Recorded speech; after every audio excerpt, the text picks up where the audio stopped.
When people mention that I'm the adjutant and former commander of the Sons of Confederate Veterans in New York City, you get groans and rolling eyes, but that should not be the case. Our camp of the Sons of Confederate Veterans is one of the oldest in the country. When President Jefferson Davis died, Mrs. Davis went to New York, and a whole group of Confederate officers followed her. She started a Confederate salon in a New York hotel. She wrote for the New York World newspaper. And when Grant's tomb was opened in the late 19th century, she was the guest of honor. So that when we now meet together frequently with the Sons of Union veterans, on General Grant's birthday, they have a ceremony at the tomb, Grant's tomb, and they invite us, our reenactors, to come, and they invite me as the commander of the Sons of Confederate Veterans to address them. And then in the afternoon, we have a church service in memory of the Confederate dead, and we invite their commander to address us. So we get along very well now after all these years. We are Americans who remember, and most Americans, I'm afraid, don't remember very well, but we do. But of course, you can imagine that being an active Confederate or neo-Confederate in New York can present certain anomalies and problems. Not serious ones, but they can be amusing. Some years ago, on General Grant's birthday, my brother and I were in charge of the Confederate flags for our camp. Of course, the Confederacy lasted for 4 years and had 4 flags. Maybe that's why we didn't win the war. We couldn't even agree on a flag. And I kept those flags in the back of an old station wagon. And on that Sunday morning of Grant's birthday, my brother and I drove that station wagon up to Grant's tomb and unloaded the flags on the flagpoles, and we're carrying them into the tomb. But across the street from Grant's tomb is Riverside Church. And the service was going on, and there was a man standing outside smoking a cigarette. He must have just popped out during the sermon to have a smoke. And there he's standing, and he sees this station wagon pull up, 4 enormous Confederate flags brought out. And he said, "Excuse me, are those Confederate flags?" I said, "Yes, sir, they are." He said, "In New York City?" I said, "Yes." He said, "Where are you taking them?" I said, "To Grant's tomb." He said, "I'm losing my mind." And he ran back into the church. He figured even the sermon was better than that. We would have those ceremonies on the morning of Grant's birthday, and then this church service for the Confederates in the afternoon.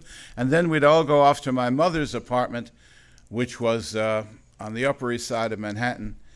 And people would arrive in Yankee uniforms and Confederate uniforms. We had bagpipers. We had a wonderful time eating and drinking together after the 2 ceremonies. And my mother would invariably open the door, and when she saw the first Yankees in uniform, she'd say, "Yankees in Tara, who let them in?" But it was all in very good spirits.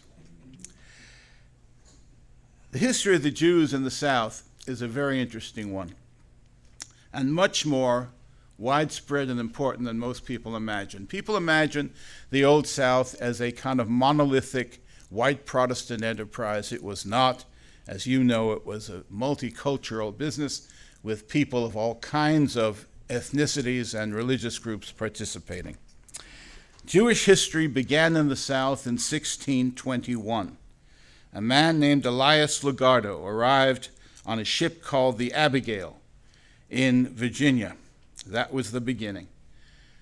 He was a Sephardic Jew. Sephardic Jews are people who descend from those who were expelled from Spain after the Catholic reconquest in 1492 and from Portugal in 1498. They were given a choice of converting to Catholicism or leaving everything they had. The same choice that Christians in Iraq were given, in Mosul in Iraq, were given a few days ago, and most of them fled. So this kind of bigotry is still alive in the world. In any case, they had to leave everything. They fled, and some of them found their way to the New World. Legardo among them. There was a slow trickle of Sephardic, Spanish-Portuguese Jews until 1695, when the first Jew is recorded as having arrived in Charleston. Now, John Locke wrote the Constitution of the colony of Charleston. It was the first constitution in the history of the modern world, of any time, that specifically welcomed Jews. It said, "We welcome Jews and other dissenters from the Christian religion." And Jews reading that had never seen anything like that. The last time that any ruler or authority had specifically welcomed Jews was the Sultan of Turkey. After the Spanish had expelled the Jews, the Sultan of Turkey said, "The King of Spain is denuding his country of his most talented people. I'll take them in." And they went to Turkey and enriched that empire for centuries. In any case, this was something new in the modern world. And Jews flocked to South Carolina. They were drawn by the promise of complete religious freedom. The newcomers were rapidly accepted by their neighbors. In 1773, a planter, Francis Salvador, a Sephardic Jew from England, was the first Jew elected to a modern assembly in the history of the world. He was elected to the South Carolina Provincial Congress, and later he died fighting in the Revolutionary War. In 1735, the first Southern synagogue was established in Savannah. Mikveh Israel, remnant of Israel temple, which is still there, a beautiful Gothic building. In 1749, the second Southern synagogue was established in Charleston, still there on Hazel Street in its new incarnation. Only in Charleston could a building built in 1839 still be referred to as the New Temple. The old one was 1749, then it burned down, and they rebuilt it in 1839, and it stands today, a magnificent Doric Greek Revival building. Well, with independence in 1776, the Jewish population spread across the South. In 1789, Beth Shalom Synagogue in Richmond was founded. And in 1800, there were 500 Jews in Charleston, the largest Jewish population in America. By 1820, there were synagogues in Petersburg, Virginia, several in New Orleans, and in towns throughout Georgia. The earliest settlers were, as I said, all Spanish and Portuguese Jews. But there was a big change coming. From 1800 to 1860, 100,000 Jews arrived on these shores, and they were not Sephardic Jews. They were from Germany and Central Europe. And they soon eclipsed the earlier Sephardic population. They were fleeing from failed revolutions of 1848 in Central Europe, and they rapidly acculturated. The Southern Jews acculturated, but did not assimilate. In other words, they kept their traditional religion, but in every cultural and social way became just like everybody else. That was quite different from the patterns in the North. So they kept their ancient faith. After all, this is a very religious region, as we heard yesterday in that fine presentation.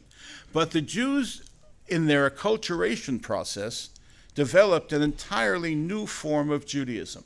It had raised its head slightly in Germany in the late 1700s, but it really took off in Charleston, and this is called Reform Judaism.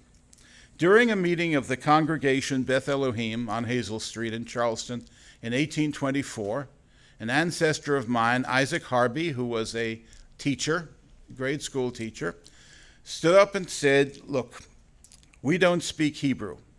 Why are we praying in Hebrew? The service here is 3 hours long every Saturday morning. Why? Because we repeat everything 5 or 6 times. Cut out the repetitions. We'll have a nice hour service, like our Protestant neighbors. We would like to sit next to our wives in the synagogue. The women are now on the balcony, Eastern style. The men on the first floor. Let's sit together in family pews. In the East, where Judaism comes from, you cover your head to show respect for God. In the West, we uncover our head. So let us worship bareheaded rather than with skull caps. Let us take the pulpit, which at that time in the synagogue was in the middle of the floor, and put it up in the front, the way it is in the Protestant church. In other words, shorten, Americanize, and Anglicize the service, make it comprehensible to people who are English-speaking people and part of the general society. Well, he was kicked out, and he went up Hazel Street to East Bay, and he founded the Reformed Society of Israelites. He was a very young man.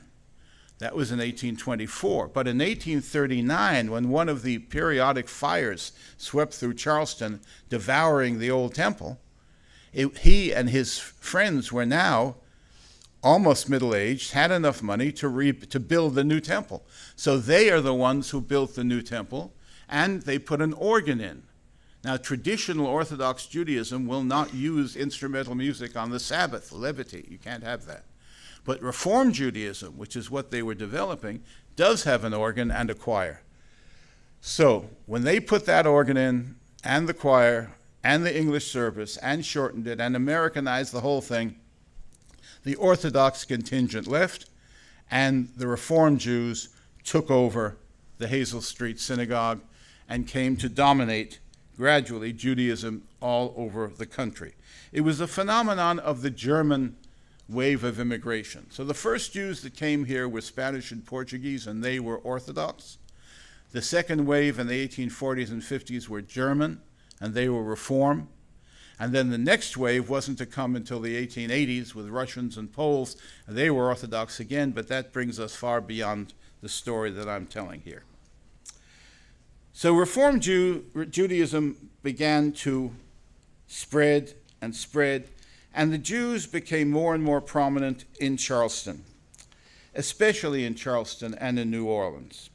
Dozens of Jewish businesses were all up and down King Street. There were many Jewish towns, such as Sumter and others, where almost all the retail businesses were Jewish. The Jews were prominent doctors, lawyers, pharmacists.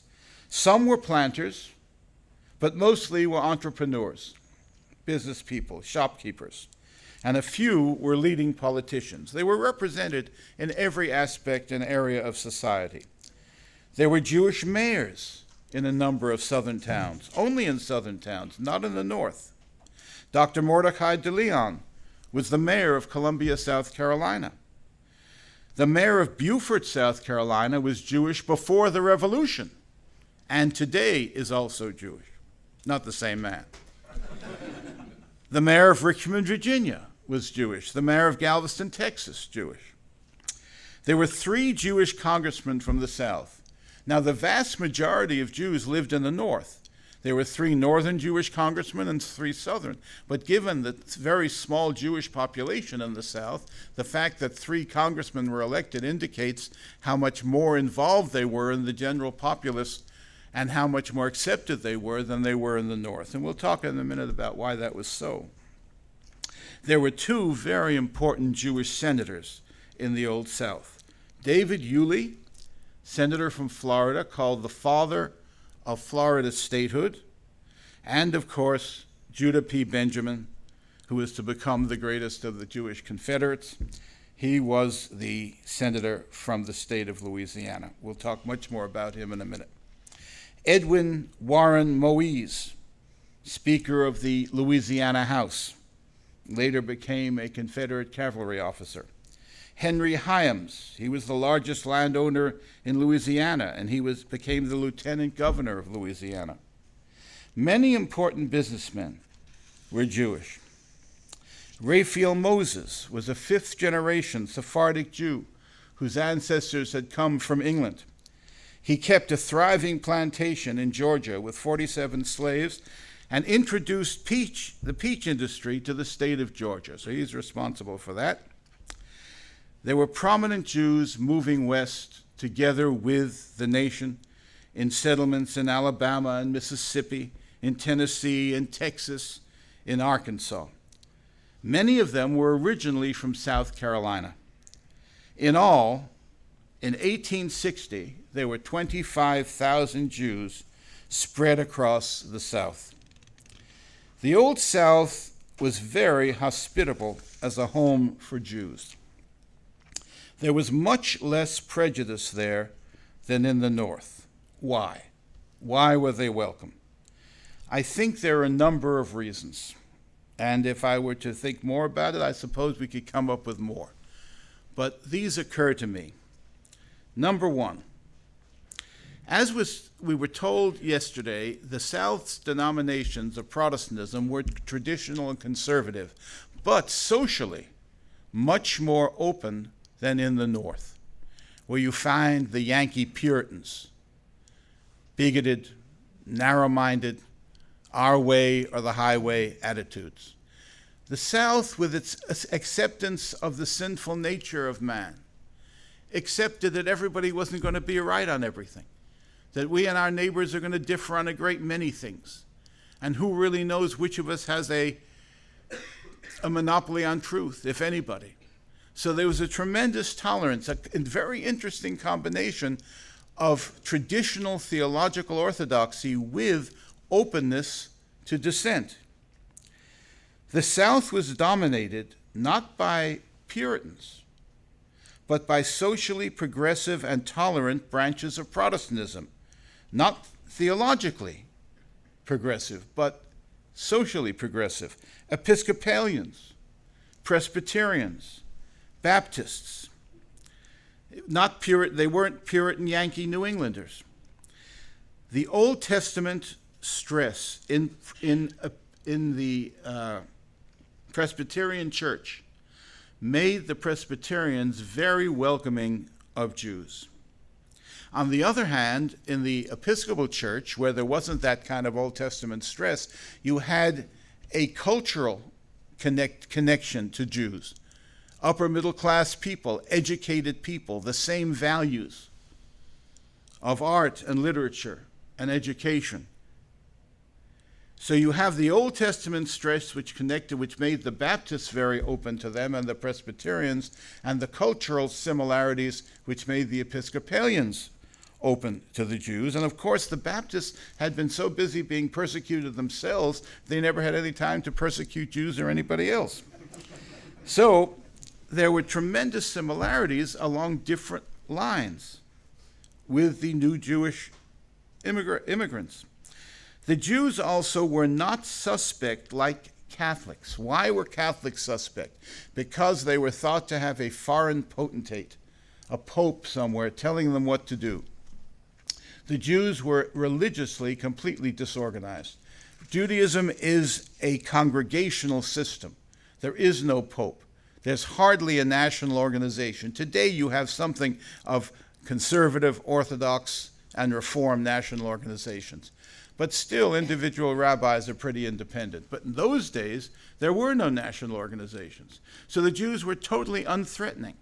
They didn't represent any foreign infusion of a power centered somewhere else, such as Rome. Point 4, the South needed immigrants. Most immigrants went to the North. Ultimately, this proved the undoing of the Confederacy. All those thousands and hundreds of thousands of Irish immigrants and others pouring into the North. We didn't get them. But the Jews, many Jews came to the South, and they were welcome as new additions to the population. 5, and this I think is a very interesting point. The ideal in the North was an entrepreneurial ideal. Everybody wanted to be a shopkeeper or a businessman.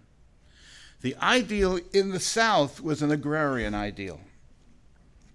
Everybody wasn't part of the plantation economy, but that was what everybody wanted to. They all were aiming at that. But the Jews generally were city folk. They weren't competing with anybody. Sociologists tell us that prejudice arises when people are competing for jobs or positions in society. If everybody is competing for the shop on the corner, you're going to have conflict. But if the ideal of the general society is to own a farm, and the ideal among the Jews is to be business people, well, there's no competition there. In fact, each one will complement the other. And the Jews filled a very important niche in society economically, as they did socially. So without the competition, there would be no reason for prejudice. They made a great economic contribution, and they complemented rather than competed with the Christian agrarian elite. Jews enriched society. They stressed education and hard work and family values and old-time religion, even if it was their own peculiar kind of religion. The old-time religion values were the same between Judaism and Protestantism. They were professional men. They were men of learning and culture. And this, of course, was very impressive to Episcopalians and the learning to Presbyterians. Christians were in awe of their Hebrew neighbors who could read Hebrew. You could bring a Bible to them and they'd tell you what the actual Hebrew said. There are so many instances in the history and the memoirs of Jewish Southerners of some fellow who has no particular great education, but he can read and write Hebrew the way the average religious Jew could. And so people would bring him texts and problems. Ministers would come to the local Jewish pharmacist and ask him his opinion on what this term in the Bible meant. And they would often be invited to dinner to counsel the various clergymen of the denominations in the towns of the South. So they were very much in demand. Most Southerners seem to be very proud to have Jews in their midst. I have a collection of essays called A Place Called Due West. My family, some of them lived in Due West, where Erskine College is. And one delightful article from 1850-something talks about a Passover meal that was held in my great-great-great-uncle's home. And it says, "We are a small town, but we are honored to have sufficient number of Hebrews in our midst to celebrate the Passover dinner this year, and the people who were at the dinner are as follows." You know, in a small town, someone has a dinner party, and the social page will list everyone who was there. Well, I was amazed to find that it was at the home of Professor Moses Winstock, who was my great-great-great-grandmother's brother, and one of the guests was a peddler who was passing through named Harris Levin, who turned out to be my great-great-grandfather, and no doubt met Professor Winstock's daughter, whom he later married, at that dinner. So it's remarkable. You read an old 150-year-old article in a paper and you find how your ancestors met. But these people were very proud to have Jews in the vicinity. And stories like this appear over and over again. So they were very welcome, and everyone seemed very friendly to this totally non-threatening group that added so much to society. Well, the Jews responded to this welcoming attitude with gratitude and loyalty to their new home. In 1840, when the new temple in Charleston was officially opened, the pews were filled with worshipers, but also with state and city officials and dignitaries from all over the state, Christian clergy of all denominations. And in his dedicatory remarks, the eloquent Rabbi Poznansky intoned the following, and this really sums up the Jewish attitude toward the South. "This synagogue is our temple. This city of Charleston, our Jerusalem. This happy land, our Palestine. And as our fathers defended with their lives that temple, that city, that land, so will their sons defend this temple, this city, and this land." Rabbi Poznansky spoke more eloquently and literally than he knew. For 22 years later, his son, Gustavus Poznansky Jr. of the Charleston Battalion, gave his life defending Charleston at the Battle of Secessionville, together with two other young men from the Jewish congregation. All of them fell fending off the invader. Well, this happened all over the region. Another member of the congregation who was in the audience for the dedication of the temple was Lieutenant Jacob Valentine. He commanded a Confederate battery firing on Fort Sumter. And when the federal garrison finally left Fort Sumter, they were transported by a steamship supplied by Moses Cohen Mordecai, president of the synagogue. Southern Jews responded immediately to the call to arms to repel the Yankee invader. The Confederate armed forces included some 3,000 Jews, approximately 15% of whom gave their lives in their country's service.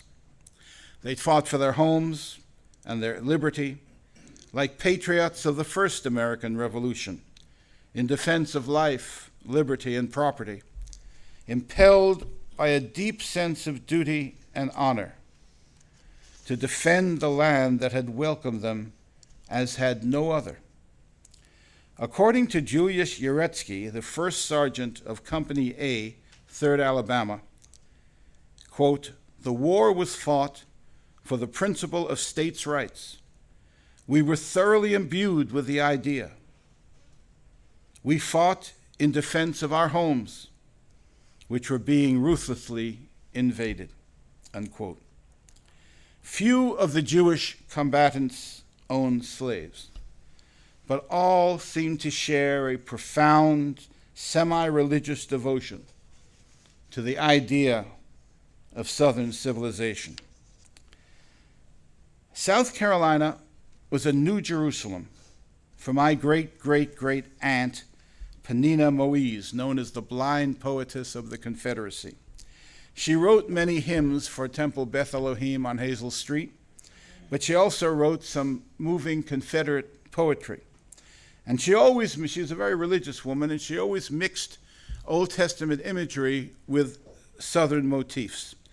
This is a poem that she wrote as the Confederacy was unfortunately winding down, and the war, we could see defeat at this point, and she took refuge in her Jewish symbolism to assure her of God's continuing protection for her foundering country. Here's the poem, A Reverie. A chilling dream of brighter days to come, when peace shall be the angel of each house, and mapped on freedom's atlas will be found the old Palmetto state with glory crowned.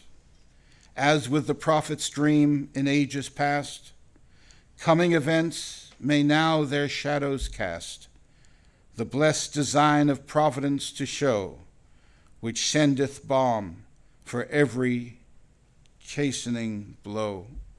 Lift, Carolina, proudly lift thy head. God through the desert hath thy children led. Now across the South, Jewish Southerners flocked to the colors of the newly born Confederacy. As I said, 3,000 in all. General Lee said he had 10,000 Jews in the army, but we believe he was generally is capable of certain kinds of errors. I think he thought a lot of the German names were really Jewish names, but it's impossible there were 10,000, probably more like 3. There were dozens of lieutenants, and many of them were cited for distinguished service. James Madison Satius, Leon Fischel, Octavius Cone, Joshua Moses, Albert Luria, Michael Levy, Edwin Kersheet, 16 Jewish lieutenants were killed in action. A number of Jews served as captains and were also cited for bravery. Edwin Warren Moise of Sumter, he raised his own cavalry company, the Moise Rangers, at his own expense, 50 men, and he led them through the entire war up to the Battle of Bentonville. He took part with Wade Hampton in the Great Beefsteak Raid, in which they rounded up an entire herd of Yankee cattle and fed the army with it. And years later, in 1876, when the people of South Carolina seized the control of their state again from the carpetbagger, Moise ran on Wade Hampton's ticket as Inspector General, as Adjutant General of South Carolina. There were Jewish captains: Ezekiel Levy, Isaac Lyons, Jacob Cohn, Samuel Yates Levy, Henry Isaacson. All of these were distinguished captains. And there were several well-known majors, primarily Raphael Moses, the aide to General Longstreet. Adolph Proskauer, who became the father of a famous judge. He was cited for conspicuous gallantry as a major in the Confederate Army. Alexander Hart. There were a number of colonels. Samuel Hyams, Leon Marks, Abraham Myers, who was the Confederate Army's quartermaster general. He took care of the uniforms, the supplies, and most importantly, getting the trains to run. So Myers was in charge of that. The whole Confederacy was held together by a railroad system. There are a few interesting anecdotes. There's so many, but here are a few that might interest you. Benedict Oppenheimer. He was from Tennessee. He was perhaps the only totally deaf man in the Confederate Army. He was deaf since 2 years old when he contracted scarlet fever. He was a passionate Confederate, and he tried to enlist in 1861, but of course, being deaf, they wouldn't take him. So he ran away from home and somehow tried and tried and tried until finally he succeeded in joining up. He fought in 11 battles, a totally deaf man. And he was always picked to fire the cannon, he said, because his colleagues said, well, the noise from the cannon wouldn't hurt his ears anyway because he was already deaf. But apparently he was a very effective cannoneer. Max Froenthal, the Summit Rifles, Company A, 16th Mississippi. At Spotsylvania Courthouse in May 1864, he fought at the Bloody Angle. It was a 24-hour battle, close hand-to-hand combat, the armies only a few yards apart. He stood his ground in the fiercest combat. His colonel described the scene, quote, "The little fellow, insignificant in appearance, had the heart of a lion. For after hour, he stood at the immediate point of contact with the enemy, amid the most terrific hail of lead, and coolly and deliberately loaded and fired without cringing. Observing him, the thought occurred to me how a handful of Jews in the Bible could drive before them 100 kings. They were all Froenthals." And in Mississippi, for years after the war, if a person showed particular bravery, he was called a regular Froenthal. Perry Moses, I'm proud to say my cousin, who is buried in the Hebrew Cemetery in Columbia, South Carolina, died heroically at the famous charge at Malvern Hill carrying the flag. You know, very often the battle flag would change hands 6, 7, a dozen times in one charge. Those boys knew that the minute they picked up that flag, every Yankee gun would be pointed at them. And yet they vied with each other for the honor of carrying the colors. One boy would carry it, he would be shot down, another would pick it up, he would carry it, he would be shot, another would pick it up. And my ancestor was the last one. He actually got to the top of the hill, but he too died at the age of 18 years and 18 days. His mother never recovered from the shock, but he died gloriously. In the Navy, there were combat naval officers. Captain Perry de Leon. He wrote, "In our war with the North, every male descendant of old Jacob de Leon between the ages of 15 and 50 served. 4 gave their lives. Captain Levi Charles Harvey of Galveston, Texas, listen to this, was a career U.S. naval officer. He resigned his United States commission in the Navy and entered the Confederate Navy at age 68 with his 2 sons, who also became sailors. Now, due to his age, he was assigned to training sailors. But with the manpower shortage, eventually he saw action in the battle to recapture Galveston.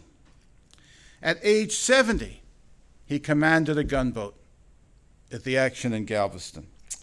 I was at the restaurant in New York some years ago, and I heard a Texas accent at the bar, and I started talking, and I said, "Where are you from?" He said, "Galveston." I said, "Oh, yes, my ancestor, Commander Harvey, helped save Galveston from the Yankees." He said, "You ever been to Galveston?" I said, "No." He said, "Should have let the Yankees have it." Well, I don't know. I've never been there. David Lopez of Charleston designed and built the Little David, a semi-submersible submarine, before the Hunley, and it attacked Federal ships blockading Charleston. It was built right on East Bay in that pink house, that third house up from the battery, South Battery. Major Raphael Moses, General Longstreet's quartermaster general, his 3 sons all fought in the army. And doctors, Jewish doctors. The question, why are there so many Jewish doctors? Because when Moses came down from the mountain, he had 2 tablets. All right, forgive me. The first Surgeon General of the Confederacy was David Camden de Leon from an old Sephardic family. He became medical director of the Army of Northern Virginia. Dr. Simon Baruch, the father of the great financier Bernard Baruch, was a distinguished Confederate surgeon and Southern patriot. And Phoebe Levy Pember of Charleston, a very interesting woman, became the matron of the largest hospital on earth, the Chimborazo Confederate Hospital up beyond Churchill in Richmond. You keep going, you know the church where Patrick Henry said, "Give me liberty, give me death." You keep going further up the hill, and that whole hillside, whole hilltop, was covered by the Chimborazo Hospital, and she took care of her boys, as she put them, throughout the war. And when the Yankees arrived, they said, "Madam, you've got to get out of here. The Yankees are coming." And she met them with pistols drawn. And she said, "You don't touch my boys, but if you allow me to continue to help them, I'll also help the wounded of the Union." And she stayed there for several years working on the wounded men from both armies. So there were, and these are just a few. Dr. Columbus de Vega commanded a floating hospital ship during the siege of Fort Sumter. In many Jewish families, every male member joined up. The Moses family of Sumter gave 5 sons to the cause. Mrs. Solomon Cohn saw 32 of her children, grandchildren, and great-grandchildren enter military service. And as I said, some 15% of the Jewish Confederate soldiers, at least that, gave their lives. There were Jewish soldiers that fought Moultrie at the bombardment of Fort Sumter, as there were at Appomattox 4 years later.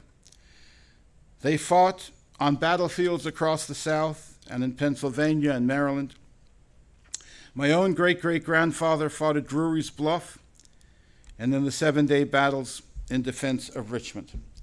A half a dozen other of my forebears, uncles, cousins, etc., fought in various theaters of war. Jewish women also did their part. Most interestingly, perhaps, Eugenia Phillips Levy. Eugenia Phillips Levy of Charleston was the wife, she was the sister of Phoebe, who was the Chimborazo Hospital matron, but Eugenia was a spy. She was the wife of Alabama Congressman Philip Phillips, a close friend of Jefferson Davis, and she served under Judah Benjamin, who was the Confederacy spy master, bringing Confederate dispatches from Washington to Richmond back and forth. And that brings up Judah Benjamin. Before concluding, I want to make some specific remarks about him, as certainly the most important of the Jewish Confederates. Here's a sketch of his life. Judah Benjamin was a Sephardic Jew. He was born in 1811 in the Virgin Islands. His family moved to North Carolina in 1813 and then to Charleston in 1821. His father was a King Street merchant.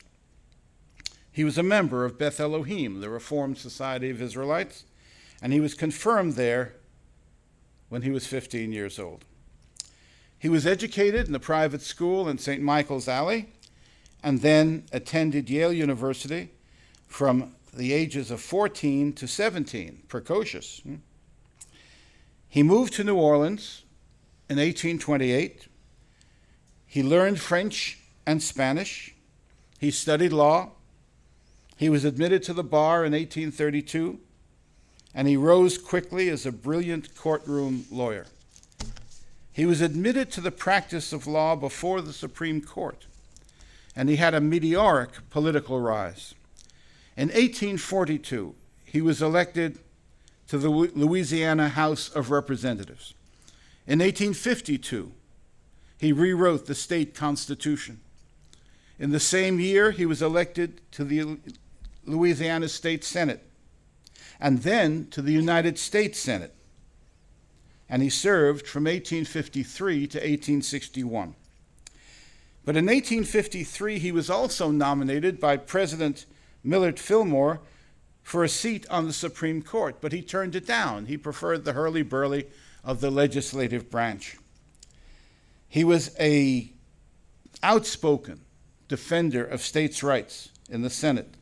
He had a tremendous knowledge of international law, was a close friend of Jefferson Davis, and one of the great orators of the Senate. After 8 years of defending the South in the Senate, the time came for the parting of the ways. December 31st, 1860, he addressed the Senate. And now, senators, within a few weeks, we part to meet as senators in one common council chamber of the nation, no more forever. We desire, we beseech you, let this parting be in peace. What may be the fate of this horrible contest, no man can tell. None pretend to foresee. But this much I will say, the fortunes of war may be adverse to our arms. You may bring desolation into our peaceful land. With torch and fire you may set our cities in flame. You may bring on civil war, or, if possible, worse. You may do all this, but you can subjugate us never. Well, we know what happened.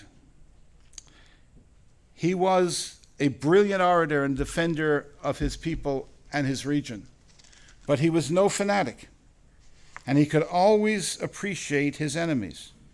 He said of Lincoln, "It is impossible not to admire his perfect candor and frankness." It's more than a lot would say. He was, of all the Confederate cabinet members, the most creative and original thinker. At the first cabinet meeting, he alone foresaw the crippling blockade to come. He said to the cabinet officers assembled, "Get our cotton off these wharfs, and get it off quickly. Get it to England, and get those guns from England to America, to Charleston, before the blockade comes, and because the war is going to be lengthy and bloody." No one else saw that. Secretary of War Walker laughed in Benjamin's face. He took out his handkerchief and shook it in Benjamin's face, and he predicted, "All the blood to be shed in this contest, I'll be able to mop up with this handkerchief."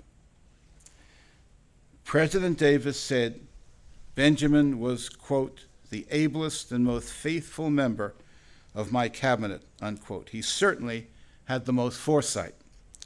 February 21st, 1861, he was appointed Attorney General and closest advisor to President Davis. November 21st, 1861, he was appointed as Secretary of War. He worked closely and got along very well with General Lee, but he clashed with Beauregard and Johnston, and really was not suited to the position. He was a statesman, he didn't know much about tactics. And so in March 1862, he was promoted to Secretary of State, making him certainly the most important Jew in public life in the history of this country. Unofficially, he became the Confederacy spy master, which was later to force him to stay out of the country after the war. We'll see why. He was the commander of the Confederacy Secret Service. He was known widely as the brains of the Confederacy. He was the third in order of succession after the president and vice president. Mrs. Jefferson Davis called him my husband's right arm. Now, in the 1970s, I was a graduate student, and I was doing some writing for President Nixon. Nothing important, just some input on some speeches. And I found myself at one point in the Oval Office waiting for the president and some others to come in, and Dr. Kissinger walked in. And here I was, a child, and the great Kissinger is sitting there. I didn't know what to say, so I said, you know, Dr. Kissinger, you're not the first Jewish Secretary of State. And he said, what do you mean? I said, Judah P. Benjamin. He said, him I forgot. Yes. Well, everyone does. His house in New Orleans today is a brothel. His plantation on the Mississippi was blown away in a hurricane. There's only one monument to Judah Benjamin in this country. I'm a member, I sit on the board of the Spoleto Festival. And some years ago, we were restoring the Dock Street Theater downtown Charleston. And each member of the board was asked to contribute something to the restoration. And I looked at the list of projects, and I said to Nigel Redden, who is our music director, and what would you call him? He runs the whole festival, and is a certified liberal. And I said, I'll give the fountain, a new fountain for the garden, on condition that I can dedicate it to anybody I want. And he knows me very well. He said, oh my God, Robert E. Lee again. I said, no, Robert E. Lee has very little connection to Charleston. Judah Benjamin, who was raised here and doesn't have any monument in this country today. None. And of course, Nigel Redden is in a very difficult position. As a certified liberal, he's got to love the Jews because they're a minority and you have to love minorities. But of course, as a certified liberal, he has to hate the Confederates. I present a real problem for these people. They don't know quite what to do. So I said, Nigel, if you don't let me dedicate that fountain to Judah Benjamin, I'll tell your Jewish wife you're anti-Semitic. So today, there is a beautiful new fountain in the garden of the Dock Street Theater and a monument, a bronze plaque. It says, in honored memory of Judah Phillips Benjamin, raised in Charleston, raised in Charleston, Senator from the state of Louisiana, Secretary of State, Attorney General, Secretary of War of the Confederate States of America. And he finally has a monument, and I'm delighted to say that. He deserves it, although he wanted to be forgotten by history, and we'll see in a minute why.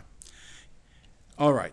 He was third in succession after President and Vice President of the Confederacy, and his great challenge was to win recognition and intervention by England and France. The only reason we won the first American Revolution was the French. Washington had more Frenchmen fighting under him at Yorktown than Americans, and the French fleet in the harbor guaranteed our victory over the British. Without French intervention, we could not have won. And the Confederacy believed that if we could just get the British and the French to intervene, and it would be to their interest to split the United States in half, then we could have our independent country. The problem was it didn't work because Prince Albert, before he died, had instructed Queen Victoria that they could never support a slave power. That was the fly in the ointment. So it didn't work. But he tried and tried and tried every possible way to get, and Napoleon III would not intervene without England going first. And England wouldn't do it because of what Albert had told Victoria about supporting a slave power. But what he could do was to help out economically. He had international connections in Europe such as no other Confederate leader had. He was close to Baron Erlanger, who was the head of the House of Erlanger, which is the bankers to the court of Napoleon III in Europe. And Judah Benjamin personally negotiated a loan with the Erlanger Bank at very favorable conditions for the Confederacy of $2.5 million. In those days, an enormous amount of money. And it sustained the Confederacy for some time. So he was of great help in that way. Even as the fortunes of the Confederacy waned, Benjamin came up with one last desperate plan to save the cause. On February 9th, 1865, he addressed an audience of 10,000 in Capitol Hill, in Capitol Square in Richmond. He spoke movingly of the sacrifices made on the battlefield by the South's shrinking forces, outnumbered 2-1 in every theater of war. The crowd cheered, but he was building up to a shocking and radical suggestion. He declared, "Let us say to every Negro who wishes to go into the ranks on condition of being made free, go and fight, you are free." Suddenly, the crowd grew silent. Davis fully supported Benjamin's plan. It would give the Confederates an influx of manpower from the 680,000 male slaves. And in turn, they would be freed. But Benjamin argued, we are not fighting this war for slavery. We're fighting this war for our independence. But Congress, lacking the imagination and creativity of mind that Benjamin had, opposed the plan. It came to nothing. They passed a watered-down version which said that if masters were willing, their slaves could go and fight, but of course they would not be rewarded with freedom. So the whole thing fell apart. There was no point. And within a few months, less than that, the Confederacy simply ran out of men and collapsed. April 12, 1865, the Confederates evacuated Richmond. The presidential train included President and Mrs. Davis, Secretary Benjamin, and several other cabinet ministers. They moved from town to town, always moving south, ahead of the Yankee armies. Davis thought if he could get to the Trans-Mississippi, he could reconstitute the Confederacy and continue the war. They finally got to Abbeville, South Carolina, where they had the last cabinet meeting, and Davis at last realized that the cause was hopeless. On April 14th, Lincoln was assassinated. The Davis party learned of it on April 19th, when they arrived in Charlotte, North Carolina. There was much talk of hanging the Confederate leaders. Benjamin knew that as the spy master of the Confederacy, he would be blamed for the assassination. He had been called the Mephistopheles of the rebellion, the brilliant, learned, sinister Secretary of State. Union Secretary of State Seward had publicly claimed that Benjamin had planned the assassination. So Benjamin knew he had to escape. He crossed into Georgia with President Davis, and as they parted, they embraced, with Benjamin pledging, "They will never take me alive." He disguised himself as a non-English speaking Frenchman, Monsieur Bonfals. Bonfals means good mask. So he's a very funny man. He was cracking jokes even at such an extreme situation. And he had a forged French passport. He made his way through Florida, through swamps and forests. 4 months of running through those swamps and hiding.